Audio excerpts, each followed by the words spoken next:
Assalamualaikum warahmatullahi wabarakatuh. Perkenalkan, nama saya Kesha Putri Anggraini. Saya berasal dari kelas fase F Harja.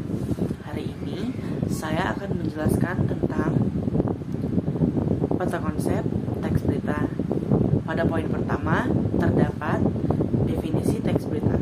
Teks berita adalah teks yang menyampaikan kabar atau informasi mengenai peristiwa yang faktual dan aktual kepada masyarakat. Lalu yang selanjutnya adalah jenis-jenis teks berita. Teks berita terbagi menjadi 5 jenis, yaitu yang pertama adalah teks berita langsung, yang kedua adalah teks berita investigasi, yang ketiga adalah berita opini, dan yang keempat adalah berita mendalam, dan yang terakhir adalah berita interpretatif. Lalu yang selanjutnya adalah struktur teks berita. Struktur teks berita terbagi menjadi 3, yaitu yang pertama adalah kepala berita.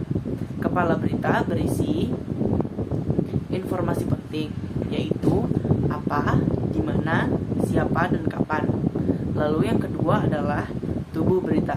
Tubuh berita adalah bagian yang terdapat atas pertanyaan mengapa dan di mana peristiwa itu terjadi.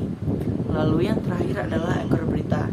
Ekor berita berisi informasi yang bersifat tambahan. Lalu yang selanjutnya adalah ciri-ciri teks berita. Ciri-ciri teks berita yang baik adalah bersifat aktual dan faktual, mengandung unsur 5W1H, menggunakan bahasa yang menarik dan mudah dipahami oleh pembaca secara umum. Lalu peristiwa disusun secara kronologis dan menggunakan kalimat yang singkat, padat, dan jelas.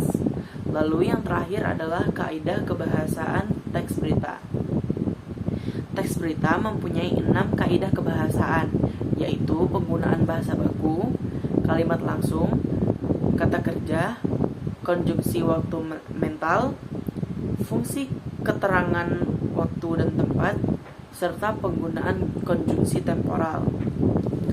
Sekian dari penjelasan saya tentang peta konsep teks berita.